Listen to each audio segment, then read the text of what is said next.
Yo, what's up mga kabayan? This is Alfonso po from British Columbia, Canada. Samahan niyo po ako sa aking hitch installation dito sa ating 2020 Kia Sorento. Let's get it on!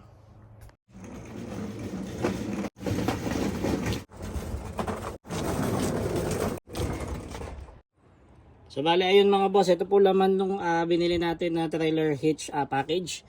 So ayan po yung 4 bolts para pagkakabit dun sa ating ilalim ng sasakyan. Sa ating tawag dito sa frame. And then ito may 4 bolts po tayo, bali isang large, isang small. And then ito po yung sa paglagayan ng ating 4 pins. And then ito po yung kanyang screw. And then ito naman po yung ating connector pagka maghahatak na tayo. Bali bibili na lang tayo ng ball dito, depende kung 1 inch or 2 inch yung bibili natin, depende conforme sa kung anong trailer.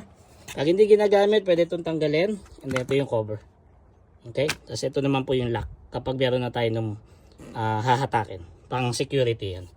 And then ito din po yung kasama para doon sa right side, para mas mahigpit yung kapit. Sa right side dito sa passenger side. And then yun po yung ating hitch. Okay, so ipoporma ko na po siya ng pagkabit. So bali ito naman po yung ating wiring harness natin, kit kung tawagin. Bali 4 pins po siya. Ayan, makikita nyo mamaya, bubuklatin ko yan. Okay, and then meron din siya yung lalagayan ng fuse. Makikita nyo yan. And then ayan po yung ready socket nya. Dalawa yan. Meron yan sa baba po ng panel natin namin. Okay, so ayan po siya. Power, trailer light power. Okay, ayan yung kit. Kompleto na rin yan. Saka meron na rin siyang mga zip ties. OEM po parehas yan. Naka-scroll tayo ng maganda-ganda. Naka-chamba tayo ng mura-mura. Yan, naka-sale sila.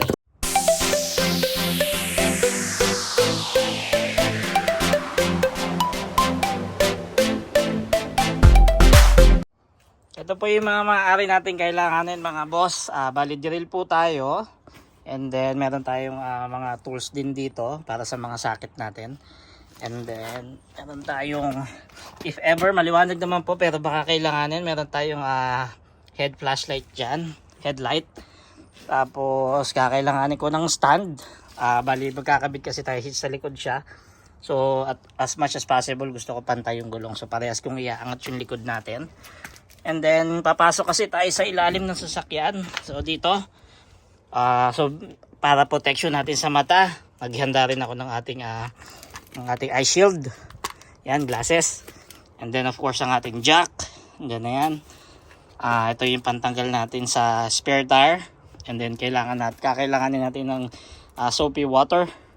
And then plier kasi may puputulin tayong mga plastic na hindi naman siya importante sa sasakyan para hindi siya mag-obstruct sa ating hitch. Ito kakailangan din natin ng rope para pagtanggal natin sa exhaust, hindi siya yung nakalaylay. And then of course meron din tayong gloves. Ayan, ito ating karton syempre para hindi tayo higado sa semento kasi masakit. So ayan bali yung gagawin natin ng ilalim na yan. And then syempre di mawawala yung ating hitch. So nagpa-order po ako sa trabaho shop. So ito po yung hitch natin, OEM po siya, Kia part, para makapaghatak tayo ng trailer. So ayan po siya. And then meron na rin yung kit.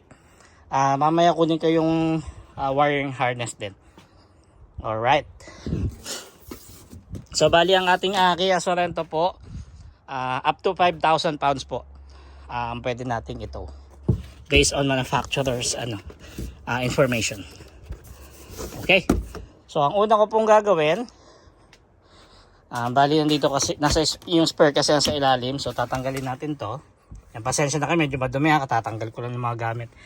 Bali ito, kailanganin ko lang dyan ng siguro coin. Tanggalin ko yan, and then i-release ko pababa yung spare. Yung spare yung nandiyan kanina. Yan. And then once na natanggal ko na yan, iaangat ko muna yung mga tires natin. Ito, isa dito. And then of course dito sa kabila din. Yan. And then once na naiangat ko na yan, mamaya explain ko po kasi medyo lalim. So bali ito tatanggalin natin, may mga clipping siya, mga rubber para na-hold niya. Madali lang naman yon, 3. And then sa ilalim dyan yung mga kabitan natin ng hitch. Yan, sakay nandito. Yung nandiyan sa ilalim niyang nasa ibabaw ng exhaust. And then kung makikita nyo, itong plastic na panel, nandyan yun yung kagandahan sa sasakyan natin. Meron na siyang ready na naka-prepare na socket para sa ating wiring harness, para sa signal light, saka sa brake, yan, saka hazard. Okay po mga boss, simulan na natin ang laban. Bali, tanggalin po muna natin ito. Ayan. Ito po yung ating dito, spare tire release kung tawagin. Ayan po, kita po ba sa camera? Ayan. And then yung kaninang tool natin, tanggalin natin siya. Ayan, para may release natin. Tayo iba dito na may extension naman tayo para mas madali. Ayan, makikita nyo po saka ito yung, para mas madali po tayo mag-ikot.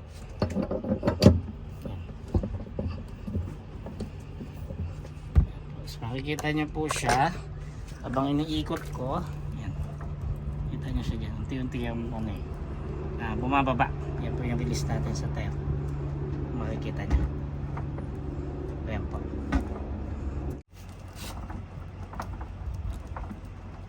So balik kung makikita nyo, ayan po siya. Ayan. Tapos pwede mo isok-sok na doon sa butas para matanggal na po natin.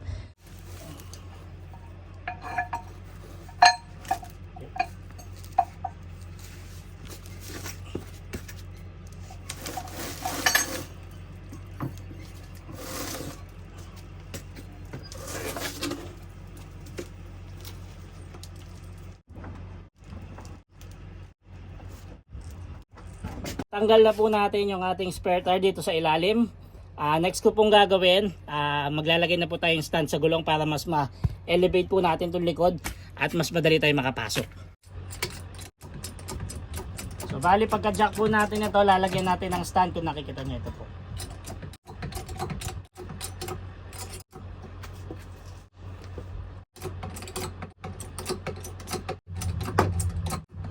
Dali sasagarin po natin para mas maluwag yung space natin at makagalaw tayo na maayos sa ilalim mamaya.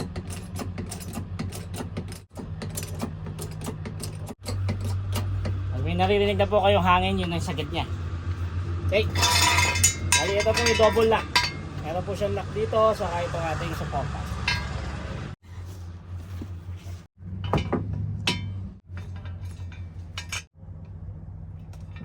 Bali ayun po, nailagay na po natin ang ating stand sa tamang pwesto nyo sa ilalim. Diyan po. Yan. Makikita nyo nakaangat na yung ating gulong sa sahig. Ilalagyan ko lang ng double lock dito para mas makasigurado tayo. Yan. Ayan, safe na siya. Pwede na natin tanggalin. Tatanggalin lang natin yung ating, ito twist lang natin siya pala para mawala yung hangin niya. So yun mga boss, dito naman po tayo sa kabilang side.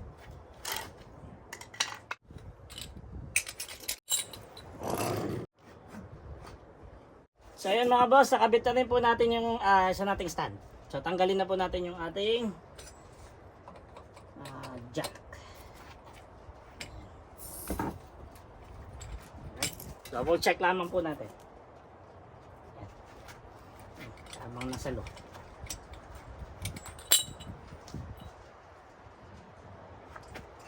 Bali naangat na po natin yung dalawa, na-secure na rin natin siya ng stand para safe tayo pag pumasok tayo sa loob. And then kung mapapansin nyo, mas maluwag, mas mataas na yung spasyo natin dito. So mas makakagalaw na tayo ng mas maayos. So ang unang gagawin po natin siguro, ito po, itong panel na to, tatanggalin natin yan.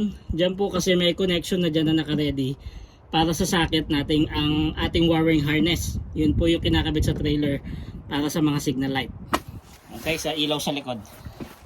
And then ito po exhaust, kung makikita nyo, meron po yung mga rubber clips na nag-hold. Yan po yung isa. Kita nyo. Dito sa gilid. Meron po yung sa taas dito. Ayan, kung mapapansin nyo. Ayan. Yung tinuro ko kanina, bali, ayan. And then meron pa siya dito sa taas. Dito naman. Gilid. Natin. May isa pa siyang clipping sa sarili. Mamaya po, pakita ko sa inyo. Meron yan dito para tawag dito, pag-hold nitong exhaust. And then itatali po muna natin to pansamantala yung ating exhaust para hindi po siya nakahang. Para lang po may space tayo dito. Ito pa pala yung pangatlo. Yan. Para may space tayo pag nagkabit tayo ng hitch kasi gagamitin natin tong side na to. Kung makikita nyo. Nandito na po tayo sa ilalim ng sasakyan. Bali kung mapansin nyo, ito po yung kanina pinagtanggalan natin ng spare tire. So, bali mapapansin nyo itong panel na ito. Ayan po yung may wiring. So meron na yan dito na naka-ready na socket. Ikakabit lang natin mamaya yung wiring harness kit natin.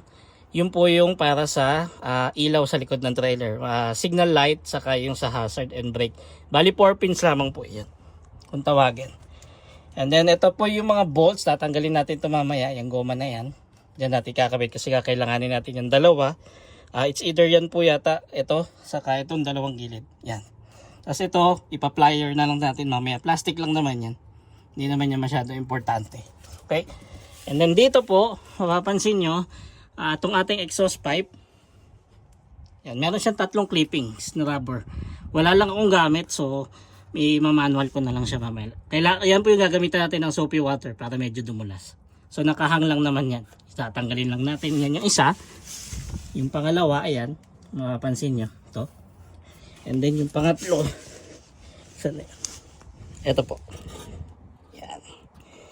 And then para lang makagalaw tayo mamaya dyan sa ilalim. Kasi po dito, dyan to tayo magkakabit sa part na yan. Kung mapapansin nyo, dyan sa bakal na yan. Yan tayo kakailanganin. Yan. Okay? And then naglagay na rin tayo ng safety gear sa mata natin kasi syempre, marami po siya mga bato-bato, nagbabagsakan. Para hindi tayo mapuwing or mabulag. So ayun po ang ating unang gagawin.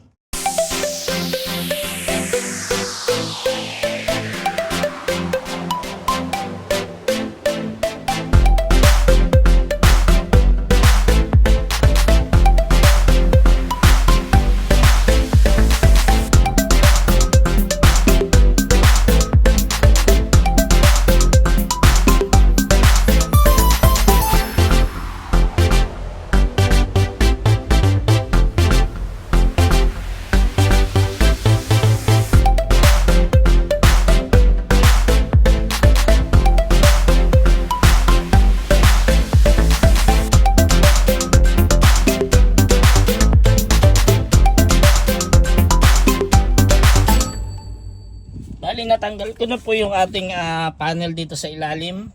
Ito po yung ating yung sinasabi ko na may dalawang nakaabang na siya. So yan po yung ating kakabitan ng ating trailer hitch wire, yung wiring harness kung tawagin. Bali kaya kailangan po natin ng plier na to. So ito naman po yung parang ano lang naman to. Siguro pag sinusuksok nila itong bumper para sakto. Pero hindi naman siya ganun ka-importante. Nabablock niya kasi yung way na kailanganin natin to mamaya. So puputulin na po natin yan. Hindi naman po yung big deal. Meron tayong plier dito. Ang kailangan natin dalawang kamay.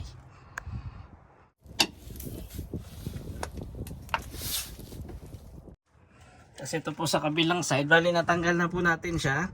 Ito naman pong isang side. Yan, puputulin din natin.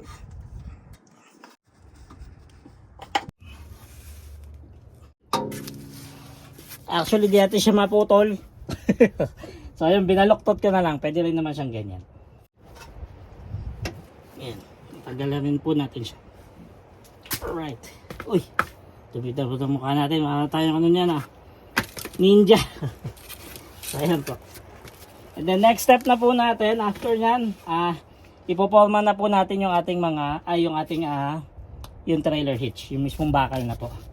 Ito kung mapapansin nyo, so tinali ko lang siya pansamantala nung tinanggal ko po yung mga tawag dito yung mga clippings natin na yung rubber clippings na nag-hold dito sa exhaust para hindi siya tawag dito naglalaylay, baka mabali po kasi.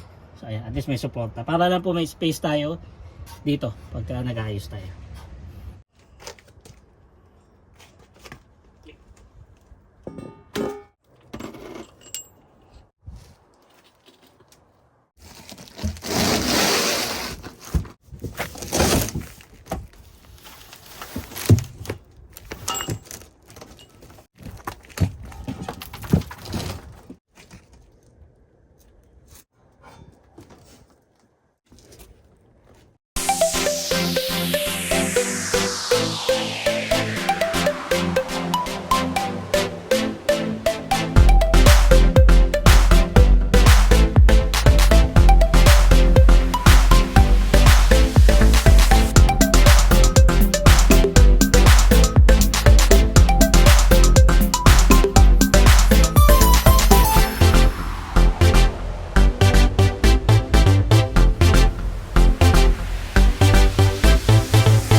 ikabit na po natin itong isang side sa may driver side. So dapat po ang bolt natin ay from left to right. Yan. Actually pag bumaliktad ako left to right yan. Ang gulo ano. So tawag dapat dito papunta doon. Yan. Yan yung turo sa manual eh. Kasi para hindi maapektuhan yung tawag dito. Pag nagtutow na tayo. And then itong kabila, dito lang tayo medyo nahirapan kasi meron siyang cover. Ito. Kakatanggal ko lang po ngayon. Hindi ko lang na-i-video kasi mahirap po eh. So tawag doon tayo magkakabit. Yung bolts naman doon, kaparehas kung paano siya dito sa side na to. Nagaling siya from, sa akin na lang dito, from right to left. Dapat ganun din siya doon.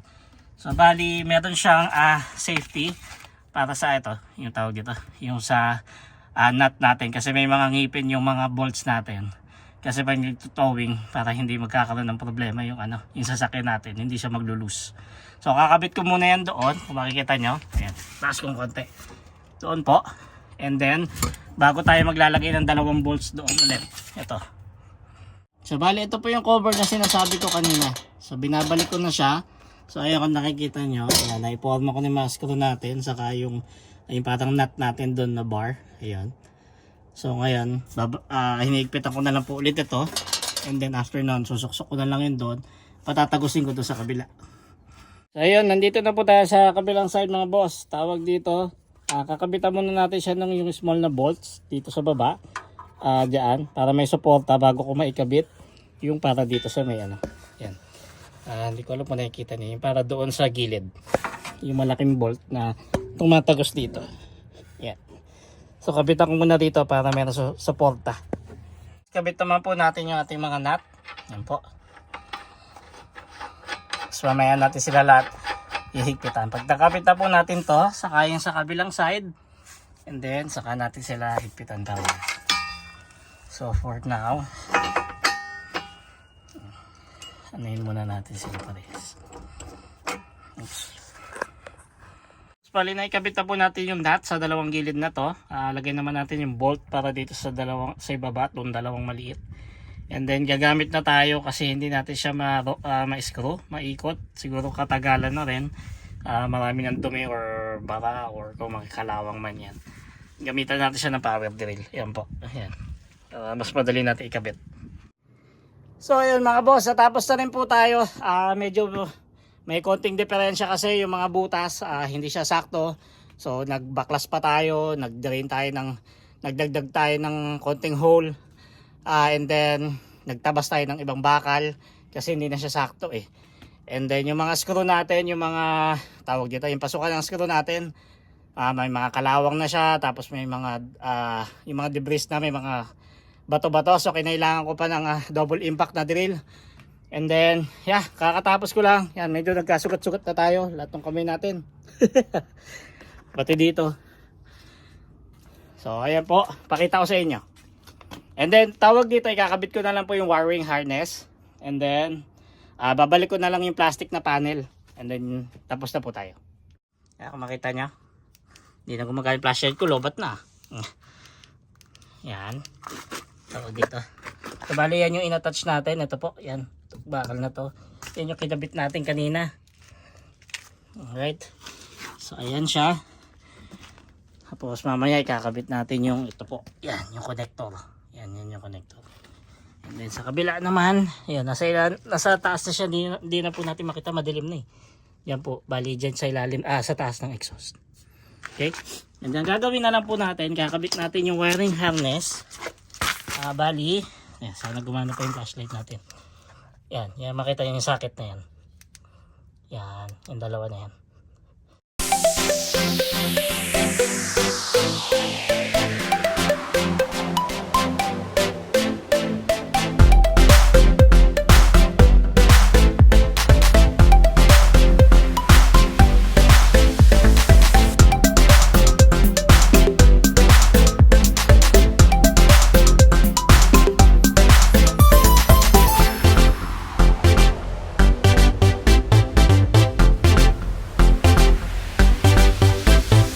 So naikabit na po natin yung ating attachment. Yan po, dalawa.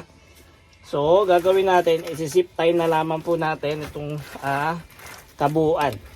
Ito po, yung ating wiring harness. And then, ito na po yung fuse niya. So, okay na siya. Para lang klaro. Dito, tanggalin natin para makasure tayo. Yan, meron na siyang fuse na kasama. Yan. Hindi siya matanggal. So, ayan na siya. Kuberan ko na lang. Yan. Tapos, tawag dito. So, bali lahat itong kabuuan na to. Yan, i-zip tie ko siya. Tapos yung dulo natin. So, bali ito yung dulo. Ito namang dulo na to. Kung nakikita nyo, yan po yung kabitan ng ating tawag dito, trailer hitch na wiring harness. Ikakabit ko yan mamaya dito. Meron po tayong bracket na yung parang holder dito. Ikakabit na lang dito. Yan, may tornilyo naman kasama. Nakikita nyo po ba? Ito pala. Itong tinuturo ko. Yan. Nakikita nyo mamaya. Ayan. Ito. Wala palang ilaw. Ayan. Ay. Oops.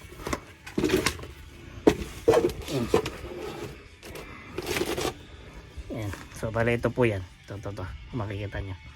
Ayan. Kakabit natin yan mamaya.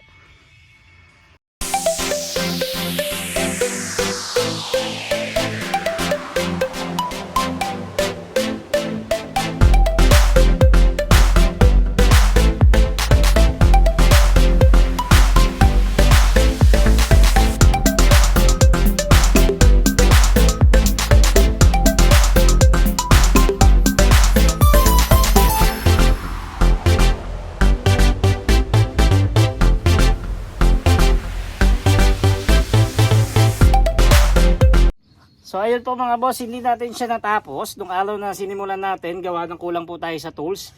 So kung makikita nyo po ito, hindi na siya nag-fit yung ating cover panel. Kasi nga po nagdagdag tayo ng tawag dito, siguro mga half inch po yun gawa ng thickness ng ating hitch. So pupunta tayo sa shop, manghiram tayo ng isa sa power tool nila. Puputulin ko siguro yung ganito para magkasya siya, para magsakto ulit yung butas niya. And then mamaya ikakabit ko na rin po yung nag-hold dito sa ating 4 pins. Dito po. Meron tayong holder dyan.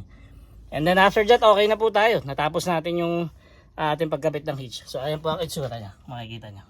Okay. And then pupunta na lang po tayo doon sa rerentahan natin na enclosed trailer, the 5x8. And then na-check ko na rin po na gumagana yung kanyang yung lights sa sensor po ng ating 4 pins.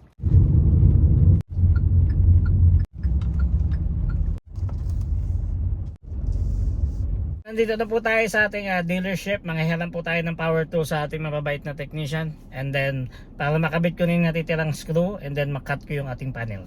Hiram po tayo ng isa sa power tool nila. Hindi ko po alam tawag nila dito. Research ko na lang din. So, bali puputulan lang po. Babawasan lang natin to para mag-fit siya doon sa tawag dito na doon sa dati niyang kabitan. Kasi po nag-add tayo ng hitch. So, binablock niya yung way dito.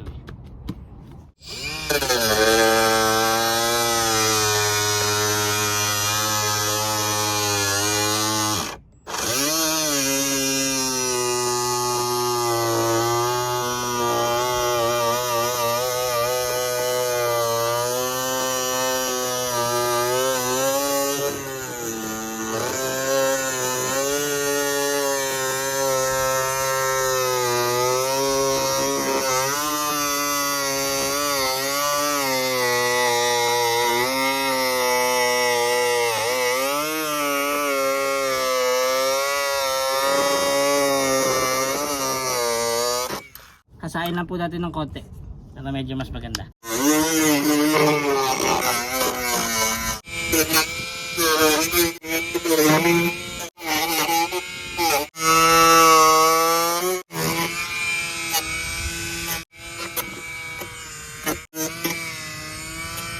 So ayan po, bali natabawasan na po natin siya kung makikita nyo. And then subukan ko na po siya ikabit ngayon.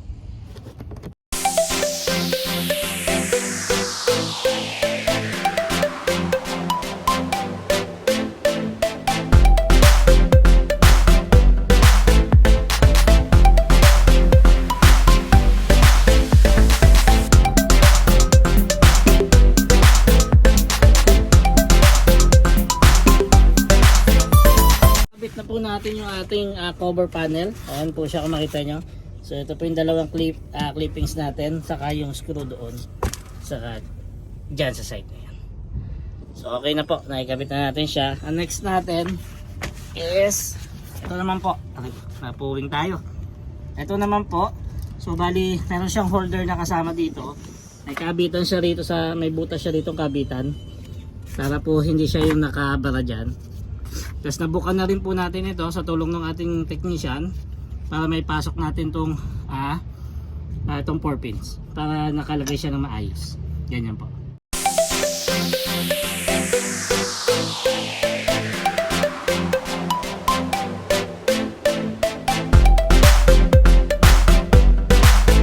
Ang ating 4-pin sensor, wiring harness, and then sa bahay pa pag-uwi natin, kakabitan ko na naman po ito ng suporta yung ating wire, para just ano lang po, kung matanggal siya if ever, kasi baka masira pag naghangin siya lumaandar, masira yung ating yung connector. Ito po yung para sa signal light, turn left, hazard, saka yung sa brake po pagka naghahatak tayo ng trailer, para connection po dun sa ilaw niya sa rear light.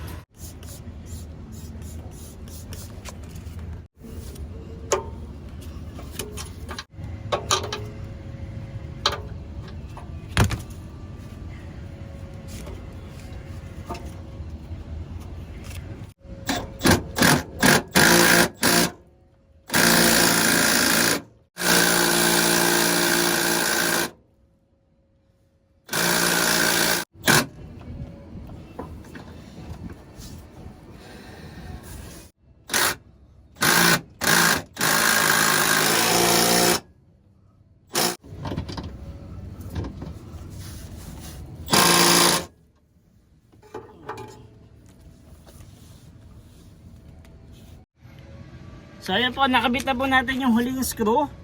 Gamit po yung tulong ng ating technician, power tool. So, wala po kasi tayo nun eh. So tawag dito na ikabit ko na lahat. Ibabalik ko na lang po yung exhaust, yung mga holder na rubber. And then after that, isusuksok na lang po natin dito yung pinagkakabitan ng mga trailer hooks.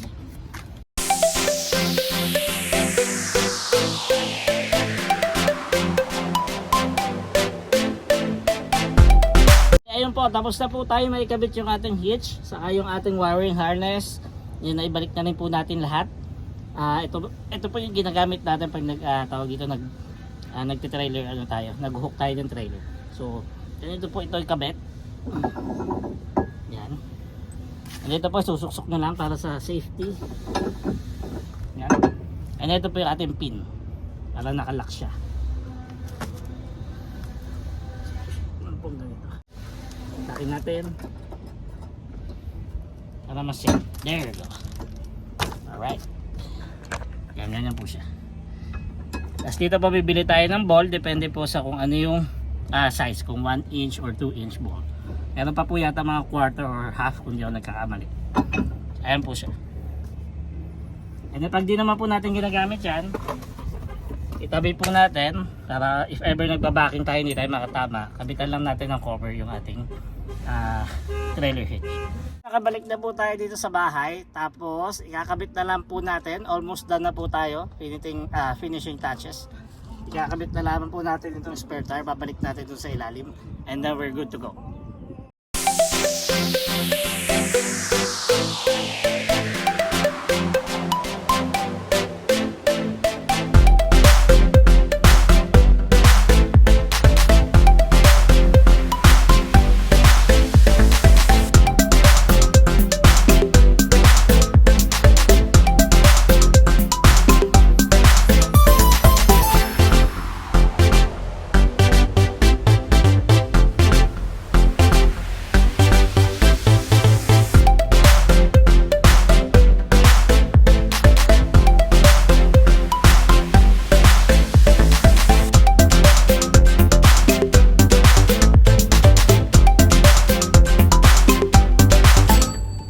So ayun mga boss, natapos din po tayo sa ating pagkakabit ng hitch trailer dito sa ating 2020 Kia Sorento LX V6.